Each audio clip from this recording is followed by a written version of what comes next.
doutor Gani, doutor Davi, doutora Jane.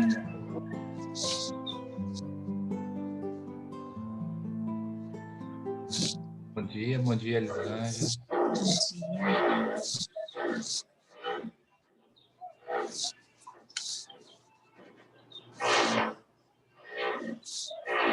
Bom dia, Luana.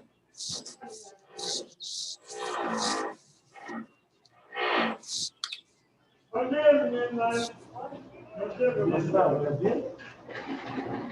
Água, leite, café, chocolate para pobreza. Vamos sacar a gente embora. Cabeça de tudo, graças a Deus.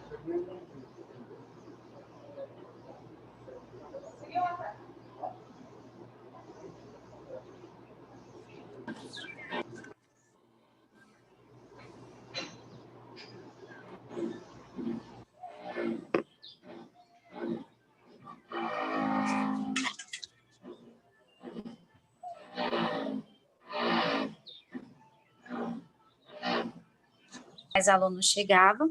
Como não chegou, para a gente não atrasar muito a nossa aula, a gente vai começar, tá bom?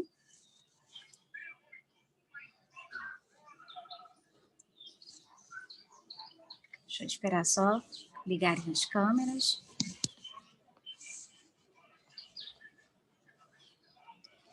Eu vou pedir licença para os magistrados do Cefim. Eu vou fazer uma pequena recapitulação do que a gente deu nesses 3 primeiros dias, porque hoje a gente tem alguns alunos novos, né? Mas eu vou falar bem rapidinho sobre o que a gente abordou nesses dias, para depois a gente entrar, de fato, nas dicas. Eu convidei um amigo hoje, ele é da Defensoria Pública, né? Ele é o chefe de comunicação lá, para também dizer o que eles têm feito. Eles mudaram bastante, ele assumiu há pouco tempo a comunicação da Defensoria e tem utilizado bastante, principalmente na pandemia, as redes sociais, mas depois a gente entra nesse assunto. Deixa eu só voltar os slides aqui, só para passar bem rápido e fazer, então...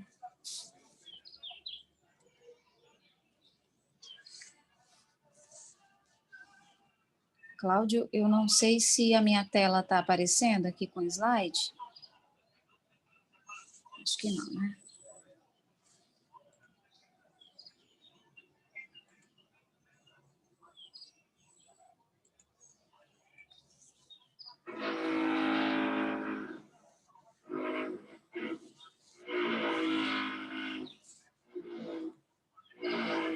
Bom.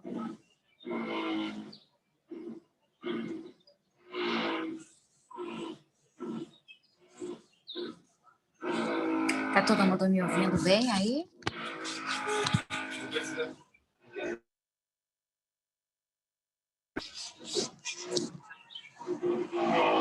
Se vocês puderem só me dar um retorninho se o áudio está chegando direitinho. Vou pedir desculpa de novo, né? O vizinho está fazendo uma obra, fui pegar de surpresa. Mas bora lá. Então, a gente falou sobre como se comunicar melhor com os meios de comunicação, de uma maneira geral, e depois focando em rádio e TV, que seriam os meios de comunicação de massa, né? Eu expliquei aí quais seriam os 3 agentes determinantes nesse processo da escolha do conteúdo que vai ao ar, né? Que seria o repórter, ele é aquela primeira pessoa que tem o contato, ele vai fazer as perguntas. Tem também o editor-chefe, que quando esse material chega na redação, tanto faz ser de rádio, de TV ou de impresso, até mesmo de portal, o editor-chefe ele vai fazer essas escolhas, ele vai criar o tamanho, o espaço que esse material vai ter na veiculação, e principalmente um dos filtros mais importantes seria o do dono do veículo, que vai determinar a linha editorial. Nós falamos um pouquinho sobre como administrar com segurança essa aproximação entre a mídia e o judiciário. Na aula de ontem, a gente até mostrou, né, o quanto a comunicação do Tribunal de Justiça é eficiente, ela tem uma credibilidade muito grande junto com a mídia, aqui no Amazonas. Falamos também sobre o que é notícia, né? Notícia é um acontecimento, mas não quer dizer que todo acontecimento é notícia, ele precisa ter alguns tópicos, como, por exemplo, para ser notícia precisa despertar interesse, precisa chocar, precisa ser ou inusitada, ou também trazer uma novidade. Falamos sobre a questão do nada declarar que já morreu, que não é legal. O importante é assumir mesmo a informação. Essas respostas por notas, né, que já estão na UTI. E como a gente falou, é colocar a cara na reportagem e assumir a informação, quer dizer, aparecer, principalmente no caso de gerenciamento de crises, que também foi um dos assuntos que a gente abordou aqui. Expliquei também para os senhores, se eu estiver passando muito rápido, é porque estou tentando resumir os 3 dias para a gente começar o de hoje, tá? Para os alunos novos. Expliquei também que nem tudo que a gente grava vai ao ar. Muitas vezes, eu não sei se alguém aqui, além dos 3 magistrados do Cefim, se alguém aqui já concedeu entrevista. Luana, Marcelo, Roseli.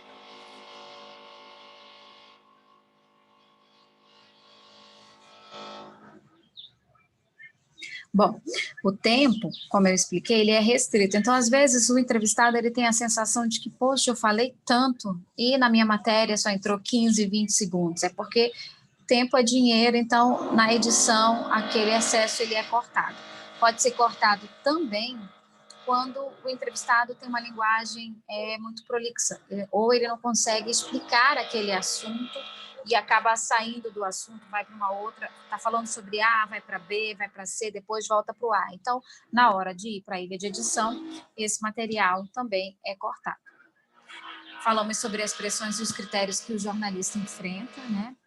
E que é sempre bom, antes da entrevista, conversar um pouquinho, entender o que de fato ele está precisando de informação, qual é mesmo o assunto que ele está cobrindo, e não ficar chateado, porque às vezes ele vai ser insistente naquela mesma pergunta, o jornalista é questionador, e muitas vezes ele pergunta até de fato ter a resposta que está precisando.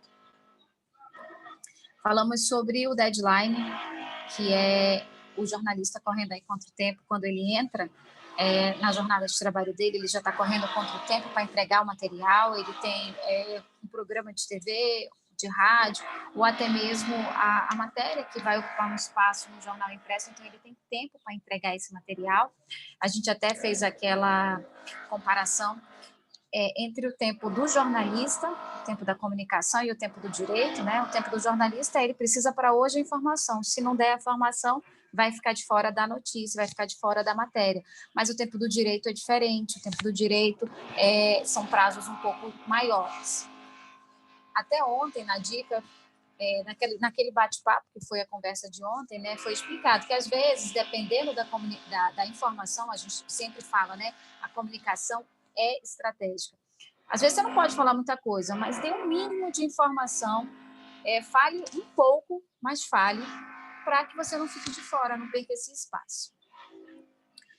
Falamos sobre a questão da clareza e da objetividade na hora das respostas, né? Fornecer essas informações com precisão, ter os dados e não fugir das perguntas. A gente até mostrou aquele videozinho que virou até um meme, né? Da mulher correndo da repórter.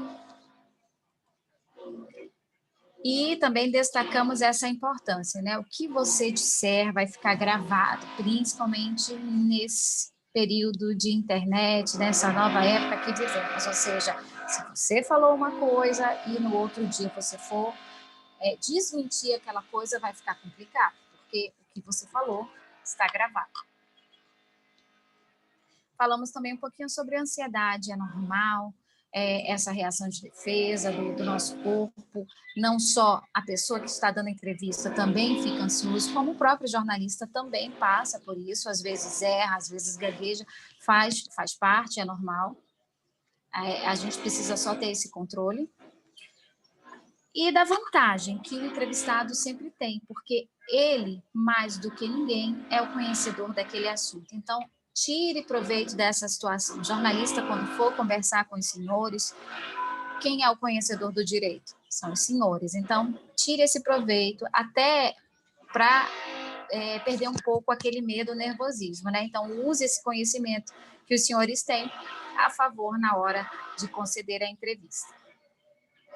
No segundo dia, a gente falou um pouquinho sobre esses 2 veículos de comunicação, que são os veículos de comunicação de massa, O rádio, né, que é considerado esse meio mais democrático, ele é ágil, barato e está próximo de todo mundo, aproxima a população também. Falamos da importância dele, principalmente no interior do nosso estado.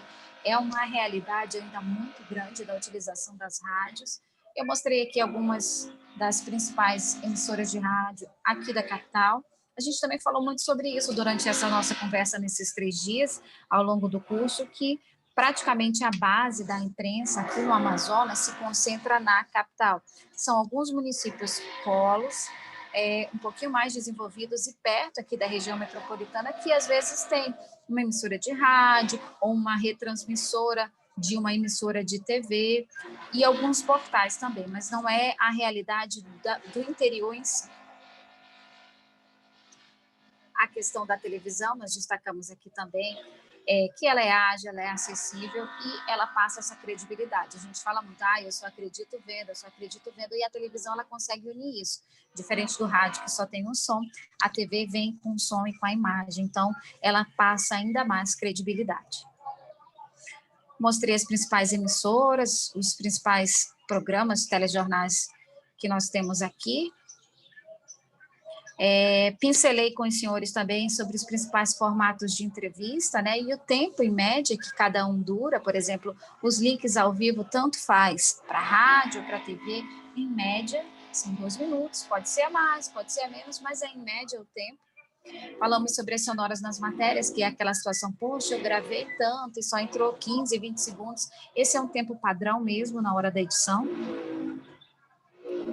E quando for aquelas situações de entrevistas em estúdio, que as respostas elas têm que ser claras e objetivas e que não se demore tanto tempo nessa resposta, que ela seja feita entre 30 segundos a 1 minuto, para que o telespectador, para que o ouvinte possa entender de maneira clara essa resposta e entender o que está sendo falado. Falamos um pouquinho sobre as redes sociais, as mais populares no país. Falamos sobre as redes sociais no judiciário, de uma maneira geral. Eu destaquei aqui essas 4, que seriam as principais. É lógico que tem outras, como o próprio Flickr, que ontem eu citei, que é um banco de imagens que o Tribunal de Justiça aqui do Amazonas, o nosso tribunal, tem. Tem o Instagram, tem o Face, o WhatsApp, o YouTube.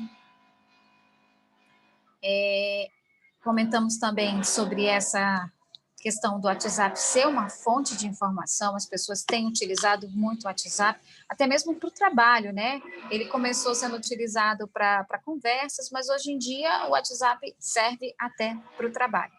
A gente falou um pouquinho sobre essa pesquisa.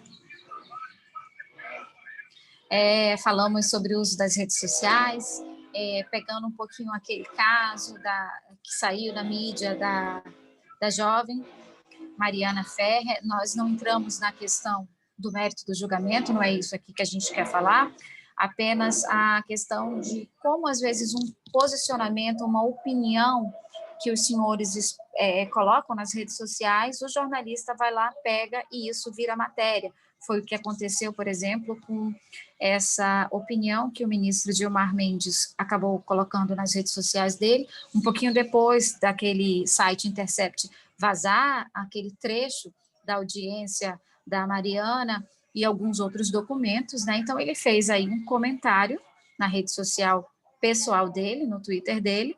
Ele é uma pessoa que tem muitos seguidores, conhecida, e isso logo virou aí uma matéria, né? Eu fiz aqui um print de uma das matérias, numa revista de grande circulação, a revista Época, mas saiu também na Veja e em vários outros portais também de notícias.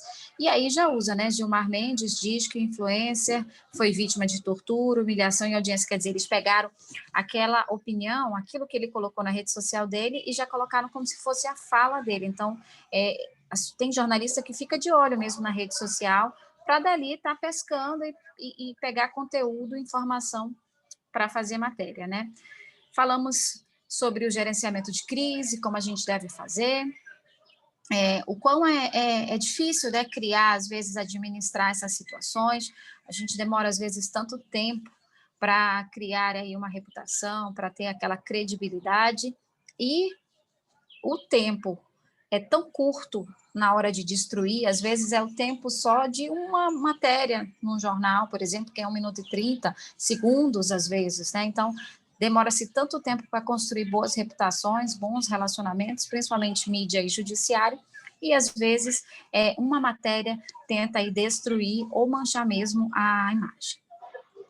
Eu falei de 8 passos sobre o gerenciamento de crise, vou resumir aqui de uma maneira bem simples, né? É assumir o problema, sim, é levantar essas informações, conversar com a pessoa que foi aí o responsável pelo problema para entender de fato o que aconteceu, tem que descartar os boatos, a gente falou também da comunicação interna, que é importante, não adianta só querer abastecer a mídia com informações, mas o público interno também é importante, principalmente no gerenciamento de crise. Falamos também sobre, no momento de crise, definir uma pessoa só para falar, até para não ter informações desencontradas. Não ficar em silêncio, porque o silêncio é pior. E a questão da comunicação estratégica. Oi, tem algum microfone aberto. A questão da comunicação estratégica, bem-vindo, André. Estou fazendo um resumo aqui, vou já te apresentar, fazendo um resumo do que a gente falou nesses 3 dias, né? A questão da comunicação, que ela é estratégica, avaliar qual é o melhor momento, avaliar qual a melhor maneira de tentar lidar com isso, nem sempre a coletiva vai ser utilizada num gerenciamento de crises. Ontem, a diretora de divulgação do tribunal citou por alto alguns casos em que precisou fazer esse gerenciamento de crise e que, graças a Deus, deu tudo certo. Eu estou passando rápido, tá? Para quem entrou agora, é só fazendo um resumo desses 3 dias, para depois a gente entrar no último dia de aula, que é hoje. Falar sempre com essas pessoas que estão aí afetadas, né? Mostrar preocupação, até fazendo atualizando, eu vi depois um print do Ministério Público lá de Santa Catarina, também falando sobre a situação, quer dizer, não foi só o magistrado que foi atacado nessa situação, o Ministério Público, então, as assessorias desses órgãos estão trabalhando aí para tentar gerenciar essa crise, manter a rotina de trabalho, mostrando aí a credibilidade, que o órgão está trabalhando, está gerenciando aquela crise, mas continua assim, executando os seus serviços. Ontem foi mais um bate-papo, a gente teve aqui a Ciane, que é a diretora de divulgação, teve também o Afonso, que é o responsável pela comunicação da Corregedoria Geral de Justiça, e o Ramiro, que é o assessor de comunicação responsável aí pela Escola da Magistratura. São 3 núcleos distintos, mas que conversam entre si, que se ajudam, e isso é muito legal, afinal de contas, a Corregedoria e ISMAN são órgãos do Tribunal de Justiça, fazem parte, apesar de terem assessores separados, o trabalho é feito junto, mas cada um tem a sua página dentro do site do tribunal, tem as suas redes sociais que são utilizadas, né? E, enfim, a gente entra no 4º dia, último, para a gente falar um pouquinho sobre essa comunicação em tempos de pandemia, né? Esse novo cenário que se abriu. A pandemia ela veio justamente para evidenciar aí a importância das redes sociais, né? Palestras, aulas, eventos, reuniões, tudo está sendo aí de modo digital. A gente sabe que esse é um ambiente mais dinâmico e as instituições elas têm lançado mão dessas ferramentas digitais para ampliar e dar mais visibilidade às suas ações. Eu destaquei ontem que a comunicação digital no âmbito do judiciário, ele é um caminho em construção e sem volta. O que a gente tem que trabalhar agora é uma maneira, né, esse é o desafio, é uma maneira de organizar essa informação e combater a desinformação. A gente vive aí um momento, um fenômeno nesse século, em que as pessoas, às vezes, utilizam essas redes sociais para transformar aí numa guerrilha digital, né, no ambiente de guerra, e que acabam manchando a reputação, às vezes, em algumas situações. As redes sociais não são um modismo, né? Elas vieram para ficar, elas vêm para consolidar também essa questão do direito universal, de ser informado e de informar. O bacana é que não existem aquelas barreiras físicas, fica muito mais fácil, muito mais rápido disseminar as notícias e as opiniões, e também no caso das instituições, também se abre um espaço aí para que a população, o cidadão, ele, além de se informar, ele pode dar a opinião dele e ele também pode participar, né? Nas redes sociais, tem essa interação entre a população, o cidadão. Eu queria, Cláudio, vamos lá para a enquete? Eu queria fazer essa perguntinha para os senhores, em forma de enquete. Deixa eu ver aqui como é que eu saio do...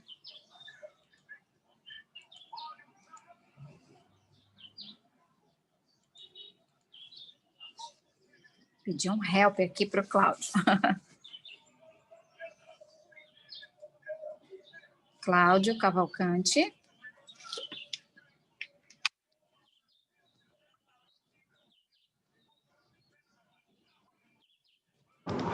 Oi, Liz. Eu queria tirar essa minha tela aqui dos slides para eu poder jogar a enquete aqui. Só parar o compartilhamento. Pronto. Então, vamos lá.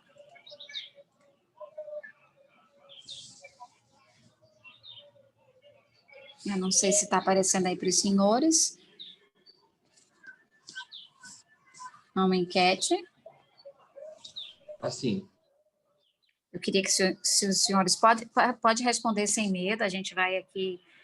até estava dizendo, é um bate-papo, hoje temos novos alunos e tem o nosso colega André Alves. Logo no comecinho, quando a gente abriu a sala, eu expliquei, o André, ele é o chefe de comunicação da Defensoria Pública, a Defensoria assumiu e já deu uma cara nova para essa comunicação, tem utilizado muito as redes sociais, ele vai falar também um pouquinho sobre como tem feito essa comunicação lá. É só uma pergunta? Agora é só uma pergunta. Só responde uma vez, submite ou enviar, eu não sei se está em inglês ou em português aí na tela dos senhores.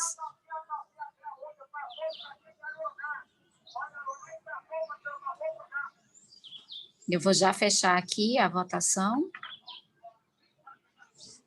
Acho que já foi, né? Todo mundo, eu vou fechar aqui. Então, a maioria acredita que é o WhatsApp e 40% acha que é o Instagram. Ficou bem polarizado, né? As outras opções não foram escolhidas. Mas olha que engraçado. Deixa eu voltar aqui de novo para o slide para mostrar para os senhores que a rede social mais utilizada no país não é nenhuma dessas duas que a gente acabou mostrando, que a gente acabou escolhendo aqui nessa enquete. Então, segundo essa pesquisa aqui, olha, a rede social mais utilizada no país é o YouTube. 96%, né, utilizam o YouTube, e ele passou em 2019 o Facebook, que está aí com 90% em segundo lugar. Terceiro viria aí o WhatsApp, o Instagram em quarto lugar. E olha que a gente falou tanto, né, que se utiliza o Instagram, o WhatsApp, mas o YouTube ainda é aí o grande campeão. Eu destaquei aqui, por exemplo, olha, ele é a principal rede social online da atualidade, com mais de 1 bilhão de usuários ativos e mais de 1 bilhão de horas de vídeos visualizadas diariamente. Eu acho que foi o Dr. Dani que falou, né, que utiliza o YouTube para estudar, para ter contato, escolher, né, o que quer assistir. Eu até comentei também que eu tenho filhos e essa nova juventude, essa criançada de hoje, eles não gostam muito da TV aberta, né? Eles consomem muito material produzido no YouTube e eles escolhem, né, o momento que querem assistir, o que querem assistir. A gente pode conversar aqui, tá? Não precisa só eu estar falando, não. Alguém utiliza alguma dessas redes sociais? Alguém utiliza mais o YouTube do que qualquer uma outra dessas redes sociais? Eu acho que se botar em tempo, realmente vai dar o YouTube, pelo menos para mim. É o que mais utiliza, principalmente naquela fase de estudar para concurso, né, doutor? Imagino que deva ter utilizado muito. Não, eu uso bastante hoje. Eu assisto as rádios Basicamente pelo YouTube, eu acho mais fácil, mais simples. A maioria das rádios já era TV, né? Você vê a CBN, a CNN, ou então a Jovem Pan pelo YouTube tranquilamente. Legal. André, você utiliza qual dessas redes sociais, André? Elis, bom dia, tudo bem? Me ouve? Sim, seja bem-vindo. Obrigado. Estou tentando aqui acertar o vídeo. Já já eu apareço aqui para a imagem. Parece. Elis, não tem jeito. Para a gente que é profissional da área de comunicação, a gente passa praticamente o dia inteiro com o WhatsApp aberto, né? Então... WhatsApp é utilizado para o trabalho também. Exatamente. Então, é na tela do computador ou na mão. No meu caso, o meu tempo de WhatsApp, meu celular me informa ali que semanalmente é muito grande as horas que eu passo refém do WhatsApp. O meu celular também era isso que eu ia perguntar para os senhores de uma maneira geral.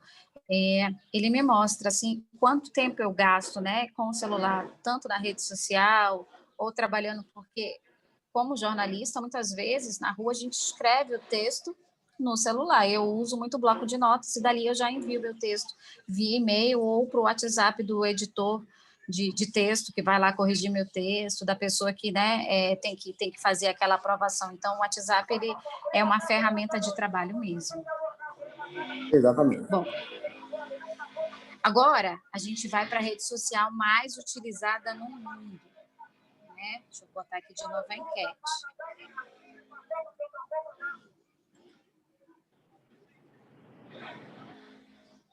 Espera aí, que essa... Pronto. Está aparecendo aí para os senhores? Para mim não apareceu. Ah, agora apareceu. Pronto. Mas sumiu. Agora, eu não consegui responder. Deixa eu dar uma olhada aqui. Eu vou finalizar e vou colocar de novo. Pronto, começamos aí. Qual a rede social mais utilizada no mundo?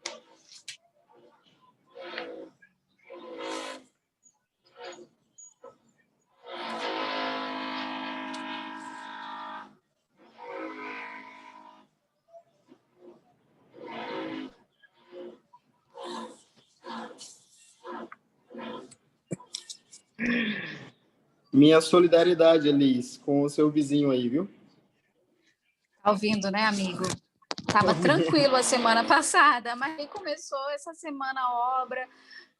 Mas hoje até que está um pouquinho melhor. Eu fechei todas as portas, eu moro em apartamento, né? Eu até estava conversando, pedindo desculpa aqui para os magistrados, e nem é meu vizinho de cima, é o mais acima ainda, são 2 apartamentos acima. Estou com pena do que está mais próximo. O barulho lá deve estar mesmo insuportável. Eu saí correndo, eu ia fazer de casa, só que eu saí correndo de casa porque começou uma obra lá também. Bom, eu vou encerrar aqui essa votação. Nossa, ficou aí. Os senhores estão vendo o resultado? Ficou bem divididinho, né, entre o Facebook, o WhatsApp e o Twitter. Engraçado, né? O Twitter, ele está no Brasil em 6º colocado, né? Ele teve um auge lá em 2009, mas aí acabou entrando num declínio. E outras redes que foram surgindo ou que foram tendo modificações, como o próprio Instagram e o Facebook, foram ganhando aí mais espaço. Deixa eu fechar aqui, voltar então para a...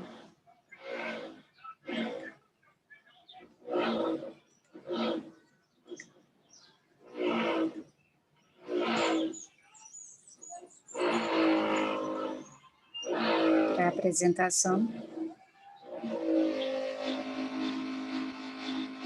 Eu estava até brincando com eles, né, André? Nós somos de humanas, essas coisas de tecnologia atrapalham um pouco, mas a gente tem que aprender, né? Então, no mundo, a rede social mais utilizada é o Facebook, depois ela vem o YouTube, o WhatsApp está lá em 3º lugar, e se a gente for observar, olha, a diferença do WhatsApp para o YouTube de 400, e do YouTube para o Facebook também, um pouco mais de 400 mil. Realmente são as mais utilizadas.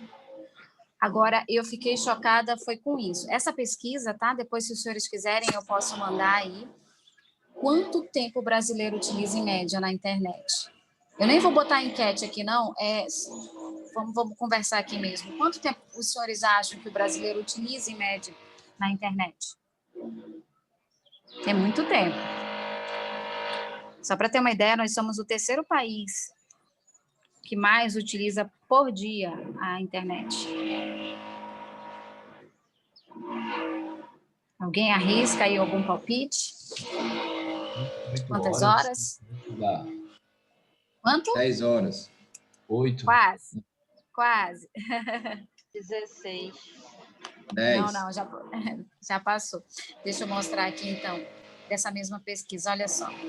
O Brasil gasta 9 horas e 17 minutos por dia, o brasileiro, né, na internet. A gente só perde para Filipinas, que usa 9h45, e para a África do Sul, 9h22. É muito tempo. E eu fico chocada, mas o meu relatório, quando vem, eu estou usando em média umas 8 horas, 8 horas e 30, então estou aí dentro dessa média do brasileiro. Antes de eu entrar nas dicas para gravar lives ou vídeos, eu vou passar logo para o André, para ele fazer a apresentação dele, para ele mostrar como é que ele tem feito a comunicação, para ele dar as dicas também. O André é um profissional super gabaritado, eu conheci o André já tem um bom tempo, já tem experiência, pelo menos da época que eu conheço, foi chefe do maior jornal impresso aqui da região norte, também de um portal de notícias, e atualmente está na assessoria de comunicação, na chefia da assessoria de comunicação da Defensoria Pública do Estado. André, eu vou passar a apresentação para você. Bom dia, na verdade. bom dia a todos e a todas. Bom dia, Elis. Obrigado pelo convite. Já quero mandar um abraço para a Ciane do Vale também, competentíssima e de um coração enorme. Bom dia, excelências, doutores, doutoras. Vou tomar a liberdade aqui de chamá-los de vocês, nesse caso, nesse bate-papo.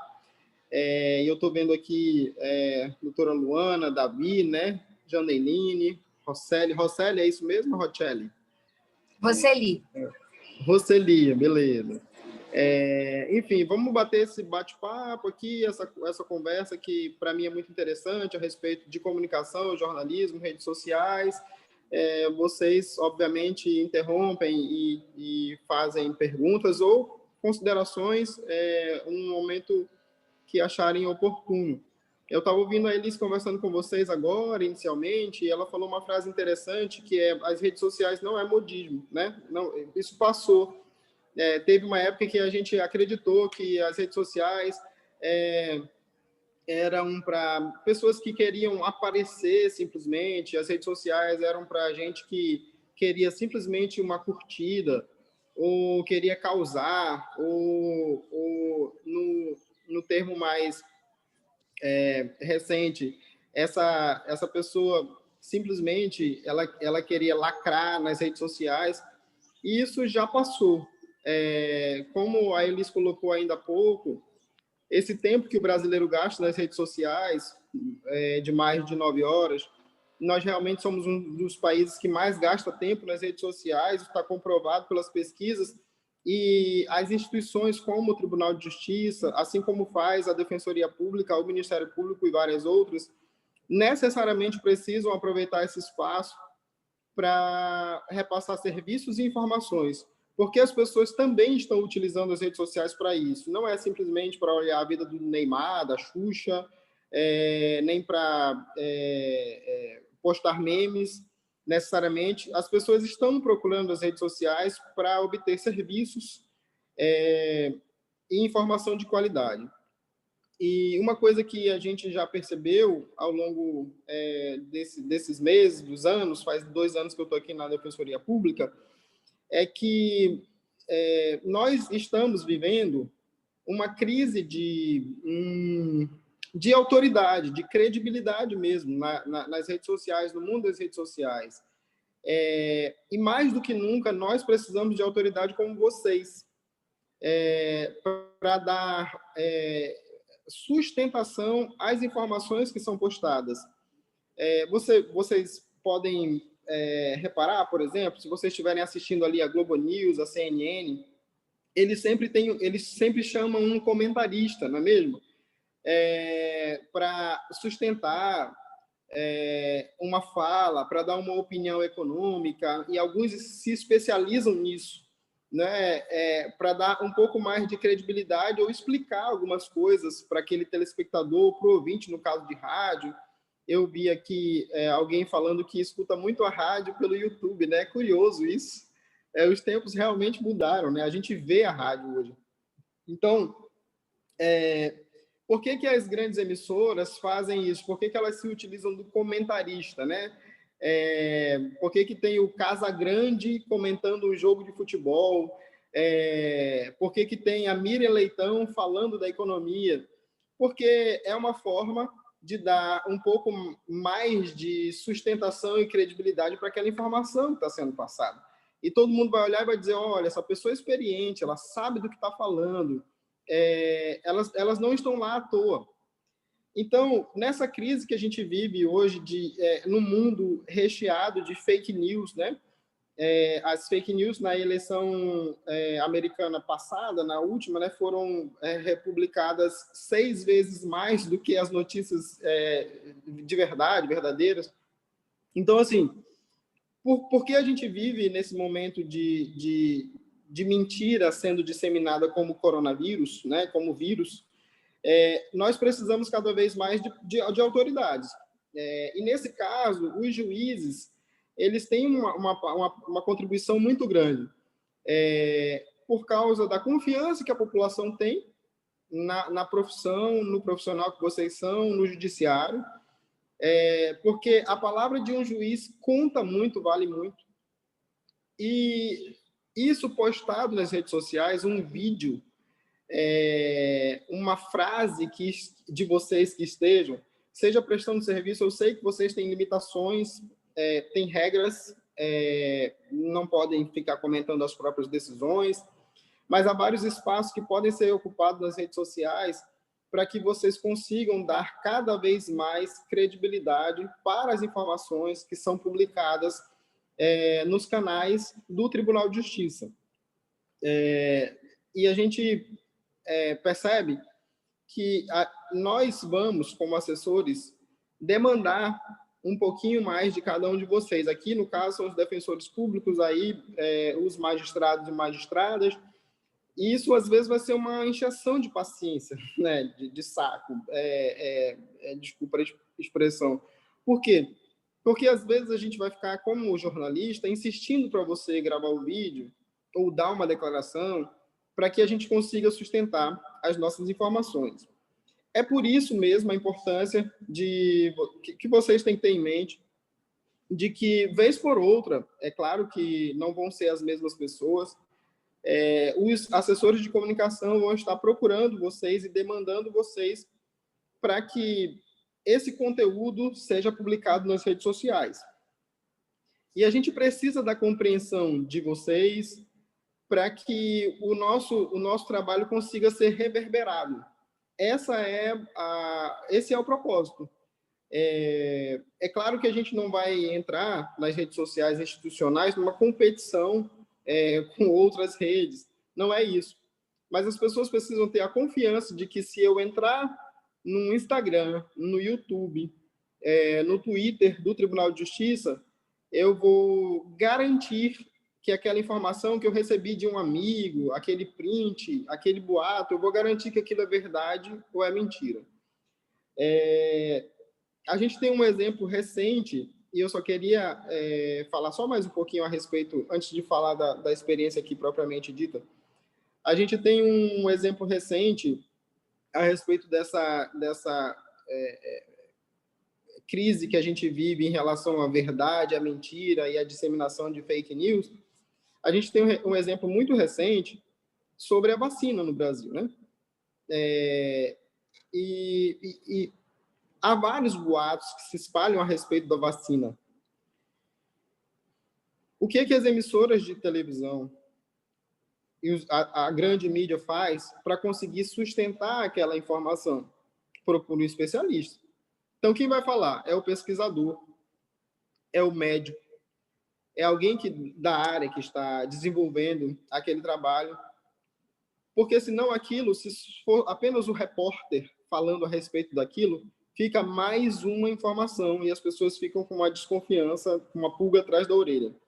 Estou falando isso só para reforçar aquela questão de que são vocês, as frases de vocês, os vídeos que vocês produzirão, o áudio que a gente vai mandar para a imprensa a partir da fala de vocês é que vão dar sustentação e credibilidade para o trabalho que está sendo feito pela assessoria de comunicação. Então, esse é um trabalho conjunto mesmo.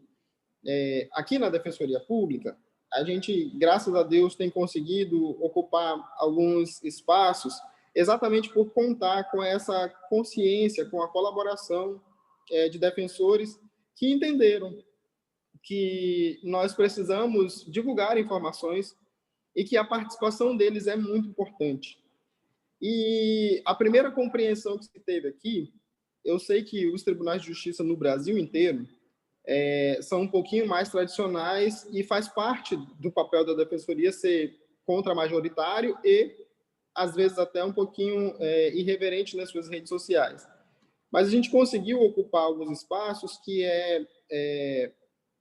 permitir convencê-los de que nas redes sociais existe uma comunicação própria para aquele público que não é equivalente a uma notícia de jornal, não é o mesmo estilo de texto, não é a mesma forma de publicação, não são os mesmos horários, e convencê-los de que muitas vezes a gente precisava falar com o nosso público. E quem é o nosso público?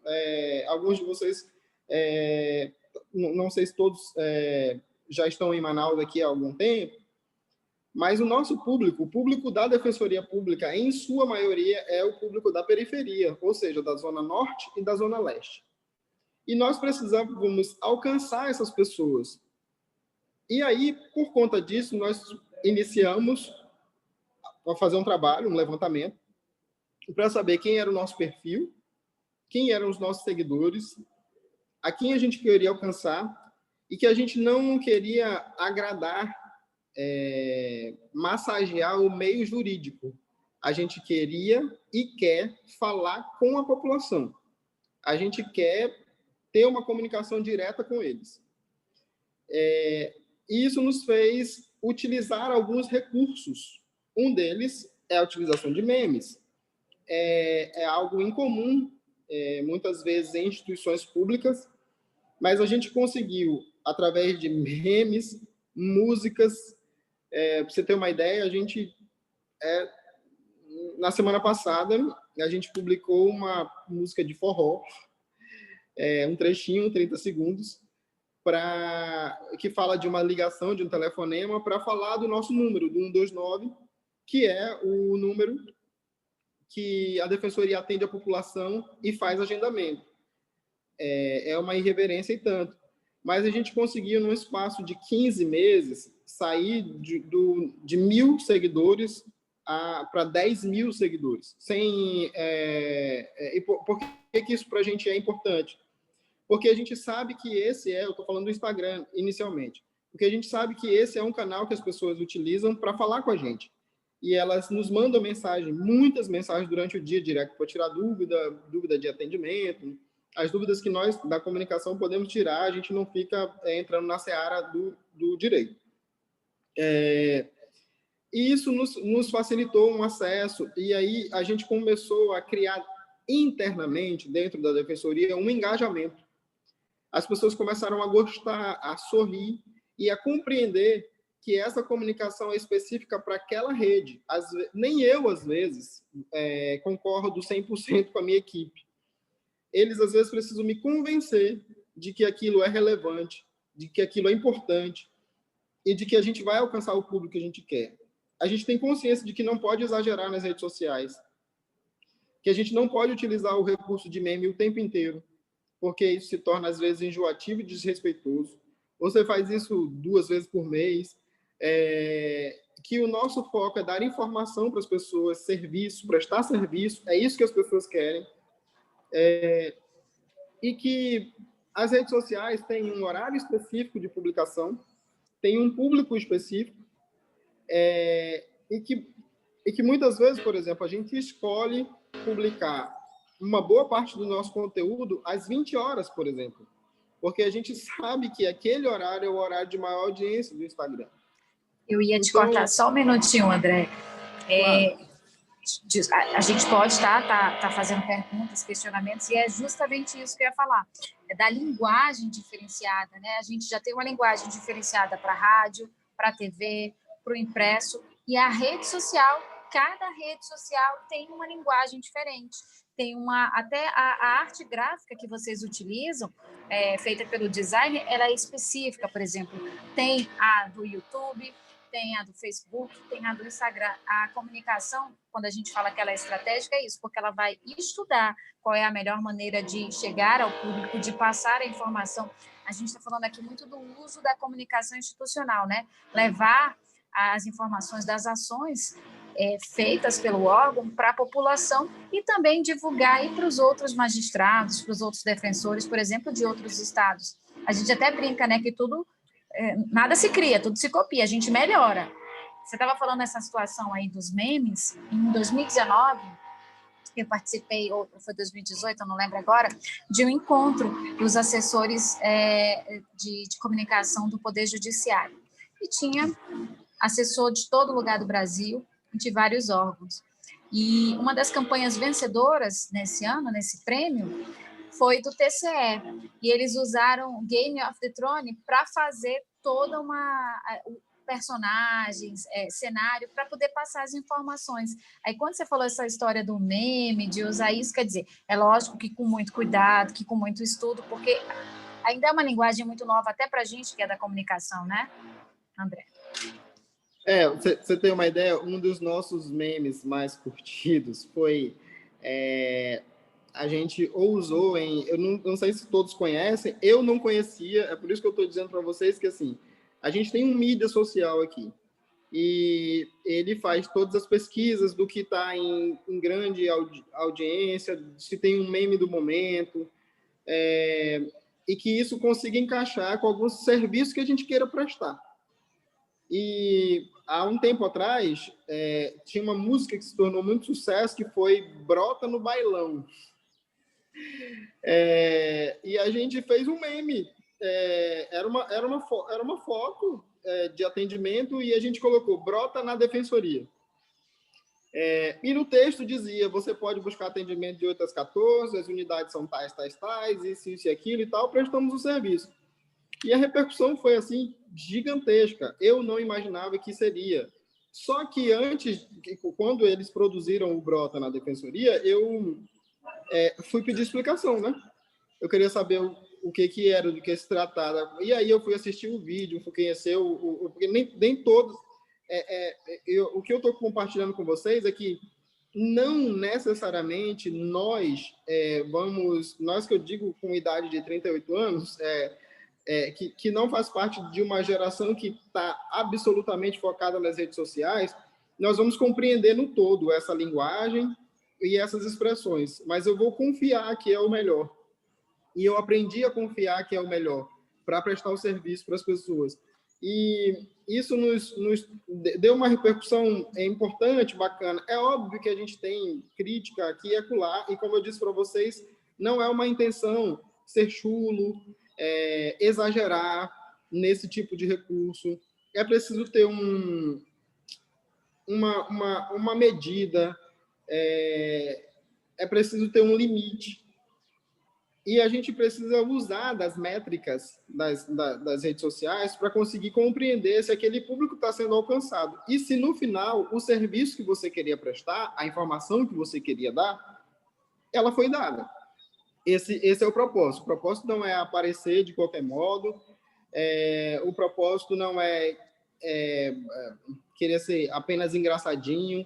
É preciso ter um objetivo no final. O objetivo é alcançar a população, com uma comunicação um pouquinho mais irreverente. A gente já usou, para falar do nosso trabalho no interior, a gente já utilizou expressões regionais, né? como um guaraná ralado na língua do pirarucu, entendeu? Para falar com Maués e para dizer, para anunciar para a população de Maués que conhece essa linguagem, que uma unidade da Defensoria estaria chegando lá. Assim como a gente fez com o município de Lábrea, utilizando a Festa do Sol para falar que daqui a pouco a gente estaria chegando lá também. Aproveitar para fazer essa explicação, os nossos magistrados são do Nordeste, né? Então, por exemplo, não sei se os senhores já tiveram como estudar um pouquinho a história aqui, mas cada cidade do interior tem um produto ou uma festa típica. Por exemplo, o açaí, a laranja, o cupuaçu, né, Liz? A banana. Isso, a banana, a melancia. Por exemplo, Maués é o Guaraná. O Guaraná que a fábrica do Guaraná Antártica compra para poder fazer os refrigerantes. E tem a festa do Guaraná, né? E isso é a grande festa do município, é a festa do Guaraná. E a questão da língua do pirarucu é que é um peixe que é todo utilizado. E a língua dele vira uma lixa. E o bastão que eles fazem do pó do Guaraná é lixado com essa língua do pirarucu para sair lá a quantidade de pozinho que você quer para fazer o seu Guaraná e tomar. Dizem até pesquisa que ajuda na longevidade, né? Que a população de Maués é a que consegue viver mais tempo do que, levando em consideração com os outros municípios, por conta aí desse Guaraná. E Lábrea não tem um produto específico, mas tem aí a Festa do Sol, é conhecidíssima. Eu morei em Porto Velho, e Porto Velho fica próximo de Humaitá, né, no Amazonas, é a última cidade do Amazonas, Humaitá, e Porto Velho são 100 quilômetros, eu acho, André de Porto Velho, né? Isso. Tem a ponte e a estrada, então em 1h30 você sai da capital Porto Velho e chega em Humaitá. E de Humaitá para Lábrea também é muito rápido. Então muita gente de Porto Velho acaba indo para esse festival, essa Festa do Sol, que é muito grande e conhecida. André. Obrigado, Elis, pelo tecla SAP aí. É importante deixar claro algumas coisas. E olha só, não só de meme vive as redes sociais, é importante, mas a gente percebeu aqui que os serviços, quando a gente presta serviço, por exemplo, qual é o carro-chefe da Defensoria Pública? A área de família. A área de família corresponde a mais de 50% dos nossos atendimentos. É o divórcio, a guarda, a pensão alimentícia. Então, é comum a gente, nas nossas redes sociais, nas nossas publicações, está prestando serviço voltado para essa área. A gente criou um programinha que é de 1 minuto, 1 minuto e meio, que é o Defensoria Responde. E a gente iniciou com 16 vídeos gravados e a gente foi intercalando as publicações para falar especificamente sobre a área de família, e para tirar dúvidas do tipo assim, guarda compartilhada, realmente o filho morar só na casa da mãe e visitar o pai no final de semana, é isso mesmo? O valor da pensão alimentícia, ele é fixo em 30%, né? Tem um conceito que se diz por aí de que é 30% do salário. Para pedir o divórcio, realmente é preciso esperar um tempo específico, quer dizer, eu preciso esperar mais de 60 dias. Algumas pessoas tinham essas dúvidas e a gente acaba computando essas dúvidas pelos e-mails que nos mandam, pelo Fale Conosco, que é um canal de comunicação que a gente tem incrivelmente muito acessado, as pessoas nos mandam muito e-mail, e no próprio direct das redes sociais. E a gente começou a perceber também o engajamento nesses vídeos. Todas as vezes que a gente publica vídeos relacionados à área de família, que tem um defensor dando credibilidade para essa informação, como eu falei para vocês, e tirando as dúvidas dos assistidos e assistidas, a gente percebe um engajamento, o comentário das pessoas e a gente crescendo um pouquinho mais. E, além disso, a gente tem diversos outros serviços. A gente, em algum momento, fez lives. O recurso da live está muito utilizado no Brasil, né? E ele ficou um pouquinho cansativo até. Você, em algum momento, não sei se vocês tiveram essa experiência, mas em algum momento, durante a pandemia, a gente entrava no Instagram e aí aparecia um monte de bolinha vermelha de ao vivo ali, né? E aí disputar com isso ficou um pouco difícil. Mas, em alguns momentos, a gente também utilizou esse recurso e tem utilizado especificamente para prestar serviço. Por exemplo, quando a gente foi falar sobre violência obstétrica, o que quando se dá, como é que se caracteriza a violência obstétrica, quais são os direitos da mulher, o direito de acompanhante, por que é importante a denúncia, quais são os passos que a mulher precisa dar para registrar a violência obstétrica. Ela precisa imediatamente pedir me lembre o nome aí, não é o laudo, o protocolo médico. Aquele documento que o médico registra ali, se alguém lembrar o nome, me ajuda. E também fazer um registro na ouvidoria, não é? Para que Prontuário, obrigado. Prontuário médico, isso mesmo. O protocolo foi ótimo. Né? O prontuário médico. E eu que sou mãe não lembrei. Faz parte.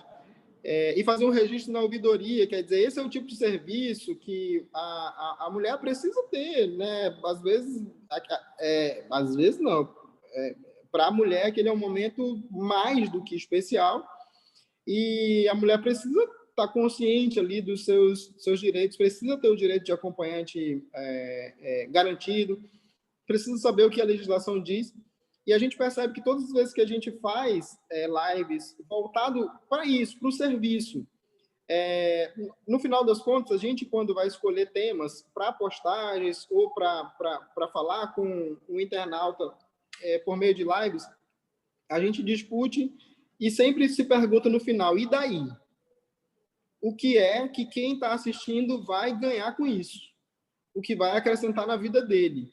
É isso, é ponto. As pessoas, se elas estão acompanhando numa rede institucional, elas querem que aquilo seja minimamente relevante para a vida delas. Então, a gente está sempre utilizando, tentando buscar temas que consigam fazer alguma diferença na vida das pessoas e atuar ali na educação em direitos. A gente fez recentemente também uma live que o tema era cometi um crime, e agora? Né? E aí, 2 defensores públicos da área criminal conversaram, né? Um entrevistando o outro, batendo papo, e mostraram que, no Brasil, qualquer um de nós tem a possibilidade de cometer 1.200 crimes. Assim, então, cometer um crime não é algo tão incomum. Né? Pode ser de trânsito, pode ser na área do meio ambiente, você pode estar cometendo uma infração sem perceber. E o que você faz? Quais são os direitos? Qual é o direito da defesa? O direito de um julgamento justo, ético?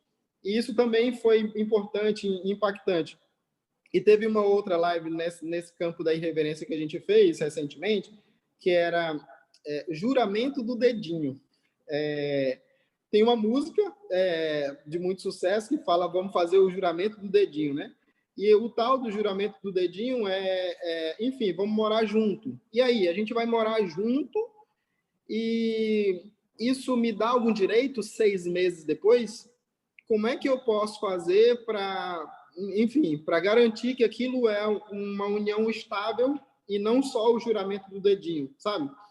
E foi muito interessante bater esse papo com as pessoas mandarem as suas dúvidas, conseguirem conversar com a gente a respeito disso, porque um casal estar junto sem formalizar a união não é algo incomum no Brasil.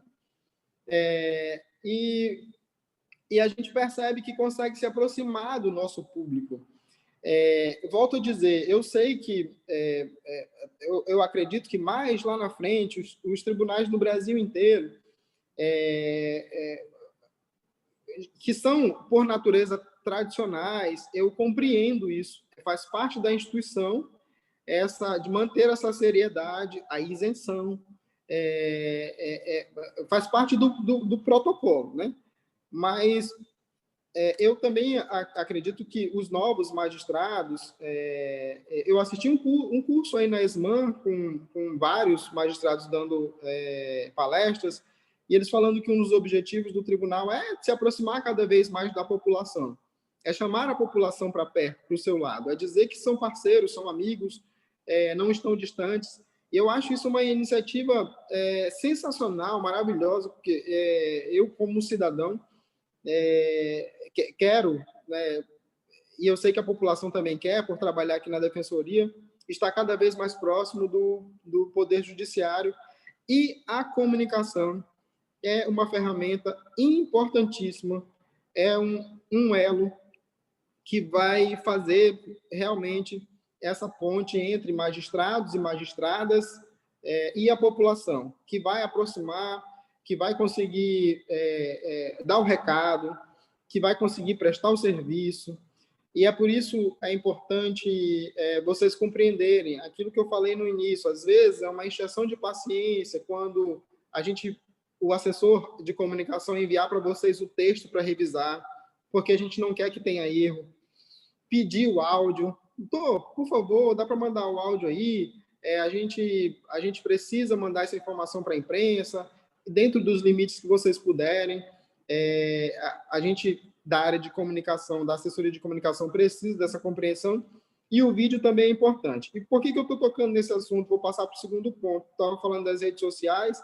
É uma coisa que é importante vocês perceberem, que a gente da área de comunicação está tentando ocupar um espaço em virtude de uma circunstância na mídia. A mídia tradicional, ela está em crise. Então, vocês ouvem falar em demissão, não só na Globo, no SBT, mas aqui na Rede Amazônica, na TV A Crítica e em portais. O que acontece, gente? As redações de jornais estão ficando cada vez mais enxutas. Ou seja, o recurso humano está diminuindo nas redações. Mas eles precisam continuar tendo acesso a conteúdo para ter audiência, para ter cliques, para ter postagens nas redes sociais. E o que nós, da área de comunicação, não é diferente no Tribunal de Justiça e aqui na Defensoria também não. O que a gente percebeu? A gente percebeu que cada vez mais nós precisamos enviar para a imprensa o conteúdo mastigado. Perdão. E o que significa o conteúdo mastigado? A gente vai enviar o texto, vai enviar as fotos, vai enviar o áudio para as rádios e vai enviar o vídeo.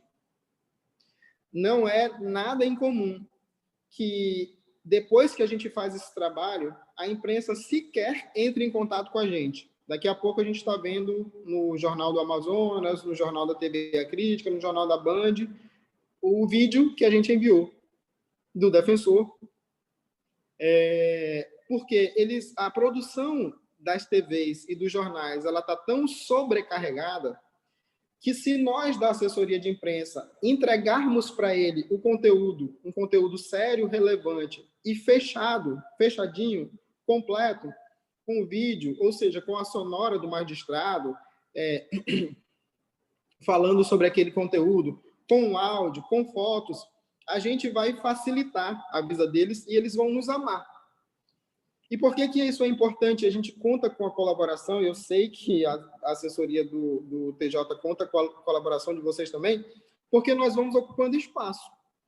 E é importante ocupar esses espaços para dar cada vez mais relevância para a instituição, importância para o conteúdo que vocês publicam.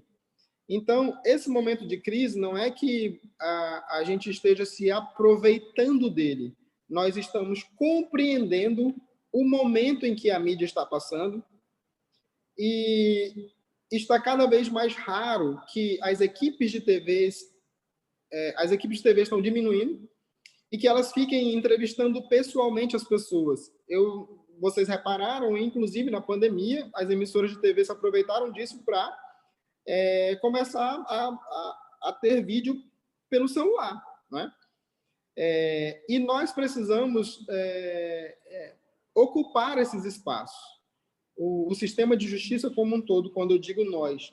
Então, será cada vez mais comum que a assessoria de comunicação peça de vocês esse conteúdo para que a gente consiga entregar para a imprensa, para que saia nas rádios, no YouTube, nas postagens da grande mídia, nos sites, esse conteúdo produzido pelo Tribunal de Justiça. Elis, quer falar alguma coisa? A gente vai fazer um rápido intervalo. Eu queria que você ficasse, André, 10 minutinhos, para na volta a gente dar dicas de como eles podem, porque agora eu vou puxar para esse lado, que a Isman tem feito muito, que são as lives, né? Então, os magistrados têm participado dessas lives. Eu não sei te dizer, eu acho que são 2 por semana, e é uma nova linguagem que tem que ser utilizada. Então, eu separei aqui pequenas dicas. Eu tenho uma experiência maior em TV, a minha vida inteira quase que profissionalmente é TV, né? A assessoria é algo relativamente novo, se eu for colocar se eu for pesar com o tempo de TV, que são 18 anos. E aí vou dar essas dicas, e foi muito legal essa questão que você citou, que é isso, tem um profissional específico, por exemplo, para fazer uma live, para que essa live ela tenha um resultado, ou seja, que eu tenha um público, porque eu vou fazer uma live, não só vou fazer, eu preciso ter uma quantidade X de público para que ele consuma aquela mensagem que eu estou passando, aquela informação, e que ele compreenda aquele assunto. Seja esse público um público específico, às vezes pode ser uma live só para um operador do direito, ou uma live para uma sociedade inteira assistir, né? Vai depender muito do assunto, mas tem também a questão do melhor horário.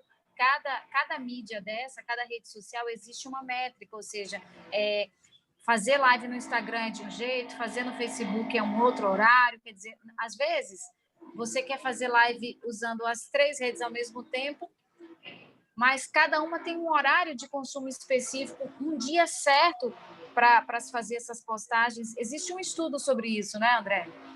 Existe. Vamos já falar sobre isso, então. A gente vai dar, então, um intervalo de 10 minutinhos e aí a gente volta, tá bom? Beleza, Elis.